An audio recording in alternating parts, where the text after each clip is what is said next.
నేను ఇన్ఫ్లుయెన్సర్స్ ఇట్లా అంటే నాకు తెలియదు అంత పట్టించుకున్నాం కదా వెళ్ళండి వీళ్ళతో ఎంజాయ్ చేస్తుంటారు చిల్ చేస్తుంటారు అనుకునేవాడిని. కానీ ఈ రోజు సినిమాని ముందు తీసుకెళ్తుంది మాత్రం ఇన్ఫ్లుయెన్సర్సే, మీమర్సే. మీరు లేకపోతే ఈరోజు సినిమా లేదు. ఎవరు ఇగ్నోర్ చేసినా కూడా వీళ్ళు ముందుకు వస్తున్నారు. అండ్ నిజమైన జర్నలిజం నేను మీమర్స్లోనే చూశాను. పూల చెప్తా అనేవాడు వాడిని గుర్తుపెట్టుకోండి. అలాంటి జర్నలిజం ఉంటే వాళ్ళు బళ్ళు అవుతాయి, బళ్ళు వాళ్ళు అవుతాయి. ఈ మీడియా సంస్థలు అన్నిటికీ చెప్తున్నాను, మీకు సినిమాలతో రూపాయలు లాభం లేదు. మీరు ఎప్పుడో పొలిటీషియన్స్తోనే కదా మీకు లాభం, అవుట్ సైడే ఉంటారు కదా. సినిమాలను ఇగ్నోర్ చేయండి. ఈ ప్రొడ్యూసర్ నువ్వు ఇన్ని కోట్లు పెట్టాం మా గురించి రివ్యూలు రాయకండి అంటారు. అది సినిమాని కిల్ చేయడం కాదు. రివ్యూ రాస్తే చెత్త నీరు పాత నీరు వెళ్ళిపోద్ది, కొత్త నీరు వస్తుంది. రివ్యూ ఎప్పుడు కూడా ఆనెస్ట్గా ఉండాలి. నాకు పూల చొక్కా చాలా ఇన్స్పైరింగ్ క్యారెక్టర్. దిల్ రాజు వచ్చి ఒక వీడియో చూశాను, వెనక భుజాల మీద చేసి నాకు 2 టొమాటోలు ఎక్కువ అంటే వేస్తలే అన్నాడు. నేనైతే వేసేవాడిని, పూల చొక్క ప్లేస్లో ఉంటారు. దిల్ రాజు అంత పెద్ద మనిషి అన్నాడు. కానీ తన పని మీద అనుకున్న మర్యాద 1 టొమాటో తక్కువ వేసాడు. సో అది నాకు బాగా నచ్చింది. ఇలాంటి వ్యక్తులు ఇంకా తను ఎవరు బార్బెల్ పిచ్ అని ఎక్కడో ఉంటాడు అతను. ఆ అబ్బాయి కూడా ఎంత పెద్ద నువ్వు ఎన్ని కోట్లు పెడితే నాకేంది రాబాయి నా నచ్చలే అంటాడు. సో సినిమా తీయడం ప్రతి ఒక్కరికి హక్కు ఎలాగో రివ్యూ రాయడం కూడా ప్రతి ఒక్కరికి హక్కు.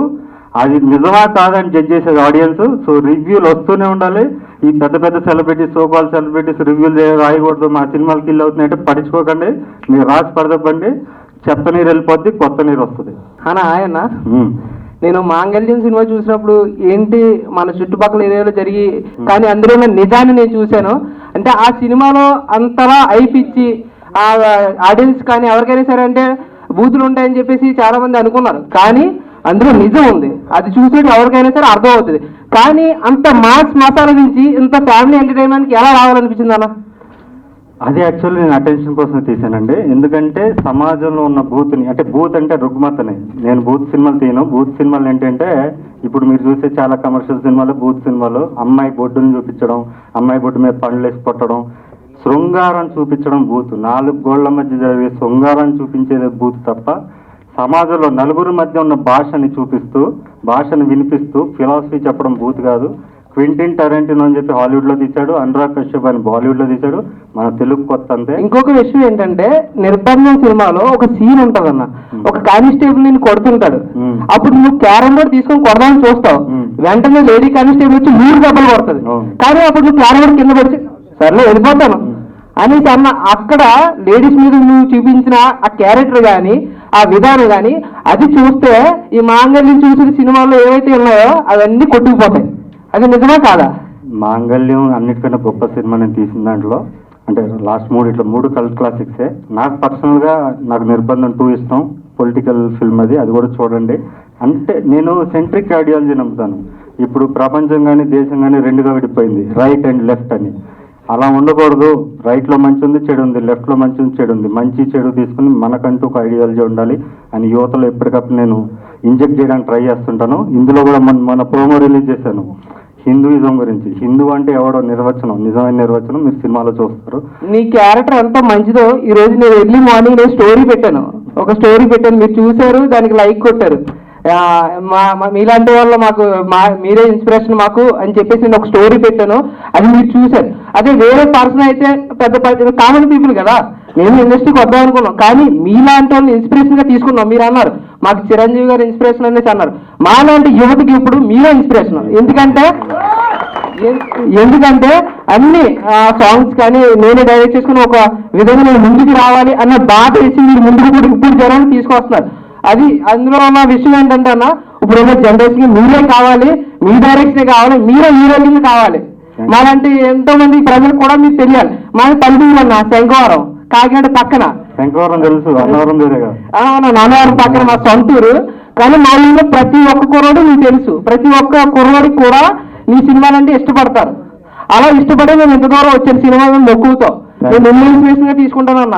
Thank you so much. అంటే మీ స్పీచ్ ఎంత ఉంటే సినిమా ఓకే, అది ఆడియన్స్ చేతిలో ఉంటుంది, మీరు మీ విజన్లో వేస్తారు. బట్ మీకు మాట్లాడుతుంది కాన్ఫిడెన్స్ లేకపోతే ఓవర్ కాన్ఫిడెన్స్ అని అనిపిస్తుంది? కన్విక్షన్ అండి. Confidence over confidence, conviction. Over confidence అంటే వాడి స్థాయికి మించి మాట్లాడేది, లేకపోతే వాడు ఇప్పుడు నా వర్క్ ఉంది కదా, నా వర్క్ ఇది అనుకో, దాని కింద నా స్థాయి ఉండి ఇంత మాట్లాడితే అది ఓవర్ కాన్ఫిడెన్స్. నా వర్క్ ఇంత ఉంది, నేను ఇంత మాట్లాడినా దానికన్నా తక్కువ మాట్లాడినా అది కన్విక్షన్ అవుతుంది కానీ ఓవర్ కాన్ఫిడెన్స్ అవుతుంది. ఇంకోటి ఏంటంటే ఇప్పుడు ఇంతకు ముందు మాట్లాడితే పళ్ళతో కొట్టడం ఇది అన్నారు. ఎక్కువగా రాఘవేంద్ర గారు సినిమాలు ఎక్కువ ఆ టైంలో ఉన్నాయి కదా. అది ఒక్కడనే కాదు, ఇప్పుడు వరకు మీరు చూసే మెయిన్ స్ట్రీమ్ సినిమాలో ఐటమ్ సాంగ్లు ఉంటున్నాయి, అమ్మాయిలు క్లీవేజ్ చూపిస్తున్నారు, అమ్మాయిల బాడీ పార్ట్స్ చూపిస్తున్నారు. అది బూత్ అంటాను. యువత హార్మోన్స్తో ఆడుకోవడం బూత్. ఎందుకంటే యువత ఆపోజిట్స్ అట్రాక్ట్, కానీ వాడు అట్రాక్షన్ ఎట్లా అంటే సినిమాల్లో చూసి వాడు ఇన్ఫ్లుయెన్స్ అయ్యి అమ్మాయిని కింద నుంచి మీద దగ్గర స్కాన్ చేస్తున్నాడు బాడీని. అలా ఉండకూడదు. Okay. And me before movie చూసుకుంటే కొన్ని బూత్లో వచ్చాయి, అది సర్టిఫికేట్ వచ్చింది, కొన్ని తీసుకోలేదు. అండ్ థియేటర్కి వెళ్ళకపోవడం వల్ల మీరు యూట్యూబ్ కూడా రిలీజ్ చేసుకోరు. మరి దాన్ని అంటే మీరు ఆడే లాంగ్వేజ్ అవ్వచ్చు లేకపోతే అవి యువత తీసుకోరా? నేను అది యూట్యూబ్ కోసమే చేశాను. యువత అనేది తీసుకుంటారా తీసుకోరా? ఏవి తీసుకోరు అంటే మీరు ఆ లాంగ్వేజ్ వాడినవి, ఆ లాంగ్వేజ్ ఒక మూవీలో ఒక డైలాగ్ అన్నారు, దీనికి 40 నిమిషాలు కావాలంటే బాగుంటుంది. అవును, మరి అలాంటి లాంగ్వేజ్ కూడా వాళ్ళు తీసుకుంటారు. ఇప్పుడు ఫ్యామిలీ లాయర్స్ ఉంటారు హైకోర్ట్స్, డిస్ట్రిక్ట్ కోర్ట్స్ లో, వాళ్ళ దగ్గర రోజుకు 50 కేసులు వస్తాయి, అందులో 30 కేసులు ఇదే ఉంటుంది. సరోజ్ గారు హాయ్ సార్. హాయ్ అండి. So first of all me mark అనేది యూనిక్ గా ఉంటుంది ఎప్పుడు కూడా. సో నేను పోస్టర్ విషయంకి వస్తున్నాను. మీతో పాటు చాలా లీడ్ క్యారెక్టర్లు చేశారు, లైక్ విలన్ అవ్వచ్చు, వేరే వేరే అవ్వచ్చు. కానీ పోస్టర్ విషయంలో మొత్తం మీవే ఫోటోస్ అనడానికి రీజన్ ఏంటి? ఇప్పుడు చిరంజీవి సినిమాకి చిరంజీవి ఉంటాడు, అప్పుడు అంటారా మీరు ఈ మాట? విశ్వక్సేన్ మన సినిమా రిలీజ్ అయింది, ఎవరున్నారు ట్రైలర్లో? ఎవరున్నారు? అంజలి ఉందా? అంజలి ఒక షాట్ లో ఉంది, దాని గురించి మాట్లాడరు. నేను మీకు కలుసు, నా గురించి మాట్లాడతారు. నేను ఇన్ని క్రాఫ్ట్ చేసి నేను నిలబడి నా చుట్టూ నేను కథ రాసుకున్నప్పుడు నా పోస్టర్ పెట్టుకుంటే తప్పేంటి? ఈ రోజు ఆడియన్స్ నా సినిమాకి నా థియేటర్ రావాలంటే నా మొహం చూసే రావాలి. నా పేరు కూడా తెలియదు, నిన్న నేను షార్ట్ పెడితే ఇప్పుడు తెలుసుకున్నారు మంగళ హీరో అని. సో ఎవరికి నా పేరు తెలియదు, నా ఫేసే నా మార్కెట్. ఇదే ముందు వేసుకెళ్తుంది. వాళ్ళు ఇప్పుడు పోస్టర్లో వాళ్ళ ఫోటోలు పెట్టడం వల్ల వాళ్ళకి ఏమవుద్ది? ఇప్పుడు జరిగేది ఏంటి? సినిమాలో ఉంటారు కదా వాళ్ళు, ప్రతి సినిమాకి 50 మందిని నేను ఇంట్రడ్యూస్ చేస్తాను. ఇప్పటివరకు 3 సినిమాలు చేశాను, 150 మందిని ఇంట్రడ్యూస్ చేశాను. ఎవరు చేశాడు? ప్రతి ఒక్క క్యారెక్టర్కి ఇంపార్టెన్స్ ఉంటుంది నా సినిమాలో. నిర్బంధం వల్ల రంజిత్ కన్నా కూడా అశోక్ అన్న ఫేమస్ అయ్యాడు. ఎందుకు? రాసిందేనే కాదు, అలా ఉండదు. ఇది మార్కెట్ వేరు, బిజినెస్ వేరు, ఇది వేరు. వన్ మోర్ బ్రదర్, మన పరాక్రమం టైటిల్ విషయంలో దేన్ని చూసి మీరు ఇన్స్పైర్ అయ్యారు? డిజైనింగ్ విషయంలో డిజైనింగ్ ఆ కళ్ళు ఎవరు చూసి మీరు ఇన్స్పైర్ అయ్యారు? నా కళ్ళే. నేను ఈరోజు ఏమనుకున్నా అంటే, ఇంకోటి చెప్తాను బాసు, ఈరోజు నేను 2 ప్రెస్ మీట్స్ అద్దాలు పెట్టుకుని వచ్చాను. ఈ రోజు నిద్రపోదాం, ఒక 8 అవర్స్ నిద్రపోయానంటే కళ్ళు ఫ్రెష్గా ఉంటాయి, అద్దాలు లేకుండా వద్దాం అనుకున్నా. కానీ 8 మినిట్స్ కూడా పడుకోలేకపోయాను, ఎందుకంటే నైట్ అంతా వర్క్. దీన్ని మళ్ళీ ఫైనల్ ఎడిటింగ్ చేసుకుని ఫైనల్ మాస్టరింగ్ చేసుకుని వచ్చాను. సో అంత కష్టపడతాను, నా చుట్టూ కథ రాసుకుంటాను, కానీ ప్రతి క్యారెక్టర్కి ఇంపార్టెన్స్ ఇస్తాను. నేనే నిజంగా ఏమన్నా ఇండస్ట్రీకి ఏమన్నా నటులను పరిచయం చేశారంటే, ప్యూర్గా చెప్పాలంటే ఇప్పటివరకు నేనే. నాతో పాటు ప్రతి క్యారెక్టర్ కూడా ఇంపార్టెన్స్ ఉంటుంది. రామాయణం లాగా, మహాభారతం లాగా, మీరు గరుత్మంతుడు కానీ, హనుమంతుడు కానీ, వాలి కానీ, ఇన్ని మల్టిపుల్ క్యారెక్టర్స్ ఉంటాయి. ప్రతి క్యారెక్టర్ కూడా హీరోనే. అలాగే ఉంటాయి నా సినిమాలో కూడా. సో ఇందాక మీరు చెప్పారు పరాక్రమం ఫుల్ ఫ్యామిలీ చూసే సినిమా అని చెప్పేసి, అంటే మీ రీసెంట్ సినిమా ఫ్యామిలీ చూడని సినిమాలు అంటారా? ఫ్యామిలీ కలిసి చూసే సినిమా కాదు, ఫ్యామిలీ విడివిడిగా చూడాల్సిన సినిమాలు. పర్సనల్ స్పేస్లో ఇప్పుడు మీ ఇంట్లో 9 ఉంటే 9 విడివిడిగా చూడాలి. ఈ సినిమాని 9 కలిసి చూడొచ్చు, ఇంకో 40 మంది వేసుకుని రావచ్చు, నాకు టికెట్లు వస్తాయి. Hello sir. హాయ్ అండి. సో చాలా బాగుంది పరాక్రమం టైటిల్. Thank you. ప్రమోషన్స్ అంటే మనకి చాలా టైప్స్ లో చేస్తారు, కాలేజెస్కి వెళ్ళి చేస్తారు, అలా ఆడియన్స్ మధ్యలోకి వెళ్ళి చేస్తారు. అయితే రీసెంట్ గా మీ ఇన్స్టా రీల్స్ లో ఒక ట్రైన్ కి, తిరుపతి టు నిజామాబాద్ ట్రైన్ కి మీ సినిమా పోస్టర్ అదంతా వేశారు. సో దీని గురించి మీరు ఏం చెప్తారు? లైక్ ఇది ఒక టైప్ ఆఫ్ ప్రమోషన్, లేదంటే ఆడియన్స్ ని? మరి మీడియా చేయట్లే కదా, మీడియాకి 2 ప్రెస్ మీట్లు పెట్టాను, సగం మీడియా కవర్ చేసి సగం మీడియా ఈ డెవడ లఫుట్ కూడా తీసి పడేశారు. ఇప్పుడు విశ్వక్సేన్ వచ్చి ఎస్కేఎన్ గారు వచ్చినా కూడా పక్కన పడేశారు. సో మీడియాలో ఉన్నప్పుడు నేను నా జనాలకు నేను వెళ్ళాలి. నా జనాలు ఎలాగా? నేను ఎవరిని సబ్స్క్రైబ్ చేసుకోండి, ఇది చేసుకోండి అన్నాను. ఎప్పుడో సంవత్సరానికి ఒక సినిమా తీసి యూట్యూబ్లో వదిలేశాను. సో నేను ఆడియన్స్ని జనరేట్ చేసుకోవాలి, ఒక పిఆర్ టీం పెట్టుకుని వెళ్ళలేదు. నా ఆడియన్స్ అంతా స్కాటర్ అయిపోయి ఉన్నారు. నా ఆడియన్స్ ఎప్పుడు కూడా మధ్య తరగతి పేదవాళ్ళు ఎక్కువ నా ఫ్యాన్స్. నేను పేదవాళ్ళ హీరోని. సో వాళ్ళందరికీ రీచ్ అవ్వాలంటే నేను శాటిలైట్ త్రూ అవ్వాలి. శాటిలైట్ సపోర్ట్ నాకు సగమే ఉంది, సగం లేదు. వెబ్సైట్స్ కావాలి, వెబ్సైట్స్ లేదు. అప్పుడు నేను ఈ పని చేయాలి, ఏదో ఇన్నోవేటివ్గా చేయాలి కదా. అండ్ ఈ ట్రైలర్లో ప్రేమ ఒక శాపం, ప్రేమ ఒక అబద్ధం, ప్రేమ ఒక మోసం అని 3 ట్యాగ్స్ చెప్పారు. అవును. ఎందుకని అలా చెప్పాల్సి వచ్చింది? అంటే యూత్కి ఏమన్నా మెసేజ్ ఇవ్వాలనుకుంటున్నారా, లేదంటే మీ సినిమా ద్వారా ఏమైనా మెసేజ్ ఇవ్వాలనుకుంటున్నారా? మీరు మాంగళ్యం సినిమా చూస్తే ప్రేమ గురించి దొరబాబు అనేవాడు పిచ్చి పిచ్చి మాడతాడు. ప్రేమ అనేది ఉండదు, everything is this that this అని మాడతాడు. లాస్ట్కి వాడే ప్రేమలో పడతాడు. నేను ఎప్పుడు కూడా సమాజాన్ని గౌరవిస్తాను. సమాజంలో ఉన్న మెజారిటీ ఫ్యామిలీ లైఫ్, ఆప్యాయతలు, అనురాగాలు ఉన్న మనుషులకి నేను హైయెస్ట్ రెస్పెక్ట్ ఇస్తాను. ఇందాక కూడా చెప్పాను, కామన్ మ్యాన్ కన్నా పెద్ద హీరో ఎవడో లేడు. సో నాది ఒక డైలాగ్ పట్టుకోకండి, ఆ డైలాగ్ నుంచి కథ ఉంటుంది, ఆ కథ ఎండింగ్ ఎలా ఉంటుంది అనేది ఇంపార్టెంట్. అండ్ ఇంకో క్వశ్చన్, ఇప్పుడు ఈ ట్రైలర్లో హిందువులకి గాలి దేవుడు, చెట్టు దేవుడు, నీరు దేవుడు, కుక్క దేవుడు ఇలా అని చెప్పేసి చెప్పుకుంటూ వచ్చారు కదా. సో ఎందుకు అలా చెప్పాల్సి వచ్చింది? ఏమన్నా ఇప్పుడు వాయుదేవుడు ఎవరు? అగ్నిదేవుడు ఎవరు? పంచభూతాల దేవుళ్ళు ప్రతి రూపం హిందువుకి దేవుడు. బల్లి కూడా బంగారు బల్లి ఉంటుంది. ప్రతిదీ పంది అంటే నరసింహావతారం అంటాం. సో హిందూయిజం అనేది చాలా మంది తెలియట్లేదు. హిందూయిజం అంటే అవతల రిలీజన్ హేట్ చేయడం కాదు. హిందూయిజం అంటే మన కల్చర్ నుంచి పుట్టిన ఈ రిలీజన్స్ అన్ని. వీళ్ళకి హిందూయిజం అనేది అమ్మ లాంటిది అని ఈ సినిమాలో చెప్పాను. ఇంకా క్లియర్గా ఉంటుంది, మీరు సినిమా చూడొచ్చు. అంటే అక్కడ ఎందుకని మీరు రాముడు ఇప్పుడు మన దేవులు నేమ్ మెన్షన్ చేయకుండా ఆ నేమ్స్ మెన్షన్ చేయడానికి రీజన్ ఏంటి? అదే చెప్తున్నా, వాయువు, అగ్ని వీళ్ళందరూ దేవుళ్ళే కదా. అలాగే రాముడు కూడా దేవుడు, కృష్ణుడు గెటప్ లోనే కదా చెప్తున్నా. అంటే అక్కడ మీరు జీసస్ నేమ్ మెన్షన్ చేశారు, అలాగే ముస్లిమ్స్ అల్లాని మెన్షన్ చేశారు. హిందువులకి 3 కోట్ల మంది దేవుళ్ళు ఉన్నారబ్బా, వాళ్ళందరూ లిస్ట్ చెప్పలేను కదా. వాళ్ళందరూ లిస్ట్ చెప్పాల్సిన అవసరం లేదు, బట్ మెయిన్ గా ఉండే వాళ్ళు ఉంటారు కదా. ఎందుకు అనుకున్నావు? నాకు ఏదో దేవుడు, నాకు సత్యంతో ఇష్టం, నీకు తెలుసా? మీకు తెలిసినప్పుడు మరి ఆ నేమ్ మీరు అక్కడ మెన్షన్ చేయలేదు. నాకు తెలిసిన అందరూ తెలియాలనే ఉంది. గాలి, నీరు, నిప్పు అందరూ తెలుసు. ఆడియన్స్ కి మీరు ఒక మెసేజ్ ఇస్తున్నప్పుడు మీకు నచ్చిన దేవుడి పేరు మెన్షన్ చేయడం ఎలాంటి తప్పు లేదు కదన్నా. అదే చెప్తున్నా, సత్యం తల్లి చేస్తే పోలేరం తల్లి చేయలేదని ఒకడు ఫీల్ అవుతాడు. ఇది చేస్తే అదే రాముడి పేరు చెప్తే కృష్ణుడి పేరు చెప్పలేదని ఒకడు ఫీల్ అవుతాడు. ఇలా ఉంటాయనే నేను పంచభూతాల పేర్లు చెప్తాను. మీ ప్రాబ్లం ఏంటి? అన్ని 3 కోటి దేవుళ్ళు, పంచభూతాలు ఒకటే. అందులో జీసస్ ఉన్నాడు, అల్లా ఉన్నాడు.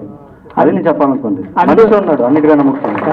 అంటే ఈ సినిమా ఇప్పుడు ఈ ట్రైలర్ లాంచ్ లో పరాక్రమం అనే ఈ వర్డ్ మీద, ఎక్స్క్యూజ్ మీ గైస్, బ్రదర్ కొంచెం అంటే సైలెంట్ ఉండండి. చెప్పు.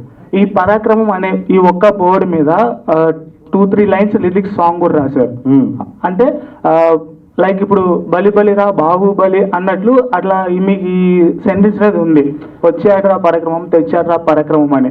సో అలా పెట్టడానికి ఏంటన్న రీజన్? లైక్ అది మీ సినిమా చూడాలి. ఒక టీనేజ్ అమ్మాయి వాడి పేరే పరాక్రమం అనుకుంటుంది. అంటే పరాక్రమం అనే పేరుతోనే వాడు ఇంట్రొడ్యూస్ అవుతాడు. కాబట్టి పరాక్రమం అనేది అది నౌన్ కాదు, ఒక పేరు ఏదో కాదు. కానీ దీంట్లో అలా వాడడం జరిగింది. అందుకే బాల సాహిత్యం అని చెప్పాను ఈ సినిమాలో. సో అంటే మీరు ఇంతకుముందు ప్రీవియస్ గా చేసిన క్యారెక్టర్స్ అన్ని అంటే మాస్ లేకపోతే ఎలివేటెడ్ ఇలాంటివి ఉన్నాయి. But first time Charlie Chaplin లాంటి ఒక క్యారెక్టర్ చేశారు, ఫస్ట్ టైం అనిపించింది. సో ఫస్ట్ ఆఫ్ ఆల్ ఈ క్యారెక్టర్ మీలో మీరు ఎక్స్పెక్ట్ చేసుకున్నారా? సో ఏమైనా డౌట్ వచ్చిందా ఫస్ట్ చేయగలనా ఇలాంటి క్యారెక్టర్స్? అలా ఏం లేదు, నేను నటుండండి. నేను ఫస్ట్ నటుండి. ఈ డైరెక్టర్ ఇవన్నీ నేను నటుడు అవడం కోసం చేశాను. నాలో ఇంకా చాలా పొటెన్షియల్ ఉంది. ఇంకా ముందు చూస్తారు. నెక్స్ట్ సినిమా 3 పాత్రలు చేస్తాను, దాంట్లో కూడా మెప్పిస్తాను. All the best. Thank you so much. Hi అన్న, మీకు ఏదైనా ఇన్స్పిరేషన్ ఉందా అన్న ఇలా తీసుకోవడానికి? ఎవరైనా నాకు చాలా మంది ఇన్స్పిరేషన్స్ ఉన్నారు. ఓకే. నేను ఆల్రెడీ చాలా ఇంట్రెస్ట్లు చెప్పాను. కానీ చిరంజీవిని చూసాక సినిమా చూశాను. అక్కడి నుంచి రజనీకాంత్ని చూశాను, షారుఖ్ ఖాన్ చూశాను, గొప్ప నటులను చూశాను, సంగీత దర్శకులను చూశాను. ప్రతి మనిషి దగ్గర నేను ఇన్స్పైర్ అవుతూనే ఉంటాను రోజు. అన్న మాంగళ్యం చూసానన్న, చాలా బాగుంది. మాంగళ్యం 2 కూడా తీయాలని కోరుకుంటున్నా అన్న, ఏమంటారు దాని గురించి? ఇది మాంగళ్యం స్క్వేర్. ఓకే. 2 కాదు, ఇది మాంగళ్యం ఇంటూ మాంగళ్యం. అంటే మాంగళ్యం 2 కావాలనుకుంటున్నా. పరాక్రమం ఓకే అన్న, కానీ మాంగళ్యం 2 అంటే అది వేరే ఉంటది అన్న. పరాక్రమం 2 అంటే బాగుంటది అలా అని. సో మాంగళ్యం 2 నేను 2 తీయట్లేదు, ఇప్పుడు స్క్వేర్లు తీస్తున్నా. స్క్వేర్ అని పెడితే అర్థం కాదు, ఇలా పెట్టి పైన పెట్టాలి, ఎవరైనా ట్యాగ్ కొట్టాలని కూడా స్క్వేర్ పెట్టలేడు పైన. హ్యాష్ ట్యాగ్ మాంగళ్యం స్క్వేర్ కొట్టగలవా? లేదు కదా. మీ అందరికి కన్వీనియంట్ ఉండాలని పరాక్రమం పెట్టారు. ఓకే అన్న. అన్న మీరు ఇంతవరకు అంటే మీకు నచ్చిన సినిమా అన్న, మాకు నచ్చిన సినిమాలు మీలో చాలా ఉన్నాయి. సో మీకు నచ్చిన మూవీ ఏమన్నా ఉందా? నాకు చాలా సినిమాలు ఇష్టం. అందులో ఒక 2-3 షేర్ చేసుకుంటే. బాల సినిమా ఇష్టం. బాల సినిమాలో అంటే శివపుత్రుడు, నేను దేవుడిని ఇష్టం. హిందీలో ఖాకీ అని రాజ్ కుమార్ సంతోషి తీశారు, ఆ సినిమా ఇష్టం. తెలుగులో చాలా చంటబ్బాయి ఇష్టం. చిరంజీవి సినిమాలు, పాత సినిమాలు అన్ని ఇష్టం. ఓకేనా, థ్యాంక్ యూ అన్న, ఆల్ ది బెస్ట్ ఫర్ పరాక్రమం. Thank you. ముందే చెప్పాలంటే నీ వాయిస్ వింటే, డైలాగ్ వింటే పోతే మళ్ళీ విజయ్ దేవరకొండ కనిపిస్తారు. అంటే నీ మాటలు కానీ ఏదున్నా నేను ప్రతి ఒక్కరు Facebook చెప్తున్నాను, సారీ ఏమనుకోద్దు, ప్రేక్షకులు అందరూ చెప్తున్నాను, నెక్స్ట్ దిస్ అని ఎవరు ఉంటారండి? టెండూల్కర్ అయిపోయాక నెక్స్ట్ టెండూల్కర్ రాలేదు, కోహ్లీ వచ్చాడు. కోహ్లీ అయిపోయాక నెక్స్ట్ కోహ్లీ రాడు, ఎవరో ఒకరు వస్తారు. హార్దిక్ పాండ్యా కోహ్లీతో ఆడుతున్నారు కదా. ఇప్పుడు యంగ్ జనరేషన్ ఉన్నారు కదా, వాళ్ళు వస్తారు. సో నెక్స్ట్ సంబంధం అని ఉండదు. నన్ను కూడా అన్నాను వార్జీవి, నువ్వు ఉపేంద్ర, నువ్వు అది ఇది అంటారు. అంటే ఆల్రెడీ ఉన్న వాళ్ళతో మనం రిలేట్ చేసుకొని ట్రై చేస్తున్నాం, కానీ ఎవ్రీ పర్సన్ ఈజ్ యూనిక్. నేను ఎవరిని ఇమిటేట్ చేయను, నాకంటూ సొంత ఉంది. సో ఇంకోటి చెప్పాలంటే ఆ క్యారెక్టర్ చూస్తుంటే డిఫరెంట్ అనిపిస్తుంది సార్. ఒకటి అది చూస్తున్నాకైతే మళ్ళీ కమల్ హాసన్ గుర్తొస్తుంది. అంటే యాక్టింగ్ కానీ చూడడం కానీ డిఫరెంట్, చాలీ ఛాంపియన్ ఆ స్టైల్ చూడడం. Thank you so much. అది పెద్ద- అంటే మీలో ఉన్న యాక్టింగ్ చూస్తుంటే మాత్రం మంచి ఒక నటుడు కనిపిస్తారు. Thank you మీరు so much. ఇలానే ముందుకు పోవాలని మనస్ఫూర్తి కోరుకుంటున్నాను. All the best sir. Thank you sir, thank you so much. అన్న నమస్తే అన్న. నమస్తే. నా పేరు శేఖర్, పవన్ కళ్యాణ్ ఫ్యాన్ అన్న. ఎవరికి తప్పు చేయ, ఎవరికి భయపడా. నీ కోరిక ఒకటైతే చెప్తున్నా, నీ విషయంలో ఈ కొత్త సినిమా ఇట్లా ఇదంతా జర్నలిజమే, మేము అల్లా జర్నలిస్టులు నీ కోసం కొత్తగా పుట్టొచ్చినట్ల నీ గురించి సినిమా ఎట్లా కొత్త వస్తుందో మేము కూడా అదే విధంగా కొత్తగా. నాకు ముఖ్యంగా చెప్పాలంటే నీ డేర్ చాలా బాగా నచ్చింది అన్న, డేర్ అండ్ డైస్ మాట్లాడడం. ఇంకోటి సినిమాలో ఒక డైలాగ్ నాకు హైలైట్ అనిపించింది అన్న, ప్రపంచం కాగితం చుట్టూ తిరుగుతుంది, కలందం చుట్టూ కాగితం తిరుగుతుంది అని. నిజంగా అది రియల్ ఉంటే బాగుంటుంది, కాకపోతే ఈ సమాజం ఆ విధంగా తయారైంది. ఆ డైలాగ్ మాత్రం ప్రతి ఒక్కరికి తలుపుతో తగలాల్సిన వానికి నిజంగా హైలైట్ అన్న. మీ డేర్ అండ్ డైస్ కానీ నాకు ప్రతిదీ నచ్చింది అన్న. ఎన్నో సినిమాలు డైరెక్షన్ గా చేసి హీరోగా చేయడానికి కారణం ఏందన్నా? నేను ఆల్రెడీ చాలా ఇంట్రెస్ట్ చెప్తాను, నేను హీరో అవడానికి వచ్చాను. నన్ను హీరో ఎవరు చేస్తారు? మా బాబు ప్రొడ్యూసర్ కాదు, నా దగ్గర డబ్బు లేదు. నా దగ్గర ఉంది ఏంటంటే క్రియేటివిటీ. దీన్ని వాడుకొని నన్ను నేను హీరో చేసుకోవాలంటే ఫస్ట్ నేను ప్రొడ్యూసర్ పట్టుకోవాలి. ప్రొడ్యూసర్ నువ్వు అనుకో, నేరుకు వచ్చి నేనే హీరో, నేను డైరెక్టర్ అంటే ఒప్పుకోవు. నీకు ఎవడో తమ్ముడు కొడుకు అన్న కొడుకు ఉంటాడు, వాడిని పెట్టి చేయమంటావు. అలా 3 సినిమాలు చేసి 10 సంవత్సరాలు టైం వేస్ట్ చేసుకున్నా. తర్వాత రియలైజ్ అయ్యా, కరోనా వచ్చిన టైంలో నేను రియలైజ్ అయ్యా ఇదంతా వేస్ట్, మనం దిగిపోవాలి, లేట్ అయిపోతుందని నిర్బంధంతో దిగా ఇంకా పోతూనే ఉంటుంది ఆ బండి. అపరిచితుడు సినిమాలో 3 రోల్స్ ఒకటే హీరో చేస్తాడు. తర్వాత దశావతారంలో కమల్ హాసన్ చేస్తాడు. ఇప్పుడు పరాక్రమం కూడా ఆ 2 సినిమాలు ఎట్లా హిట్ కొట్టినావో ఇది కూడా అంత హిట్ కొడుతుందని మీరు ఖచ్చితంగా అనుకుంటారా అన్న? నాకు హిట్ ఫ్లాప్ కలెక్షన్ నేను ఎప్పుడు ఇంకోటి కూడా చెప్తాను, కళ్ళకి కొలమానం కళ్ళే, కళ్ళకి కొలమానం కాసు కాదు. సో సాగర్ సంగమం సినిమా, శంకరాభరణం సినిమా ఎన్ని కోట్లు వచ్చినాయి ఎవరు తెలియదు, అవి గొప్ప సినిమాలు. అలాగే నేను ఎక్కువ మంది చేరాలి. ఇప్పుడు నేను ఇంతమంది తెలుసు అనుకోండి, ఫర్ ఎగ్జాంపుల్ 10 లక్షల మంది తెలిస్తే ఈ సినిమాతో 10 లక్షలకు ఒక్క పర్సన్ ఎక్కువ అయినా కూడా అది నేను సక్సెస్ అయినట్టే. నా టార్గెట్ ఏం లేదు 1 కోటి అవ్వాలి, 50 లక్షల మంది చూడాలని టార్గెట్ లేదు. బట్ నేను నా ఆడియన్స్ కన్నా ఒక్కరు పెరిగినా కూడా నేను సక్సెస్ఫుల్ అయినట్టు. ముఖ్యమైన పీపుల్ అంటే మీరే. ఈ రోజు ఇన్ని సినిమాలు బతుకుతున్నాయంటే మీరే కారణం. నేను ఎస్కేఎన్ గారిని అడిగా, నాకు తెలియదు కదా ఇంకెలా చేయాలి సార్ ప్రమోషన్, ఇంకేం చేయాలి రీచ్ అవ్వాలంటే, ఏం లేదండి ఈ మీమర్సే మనం ముందు తీసుకెళ్ళేది ఆయనే చెప్పాడు. Thank you so much and camera team thanks.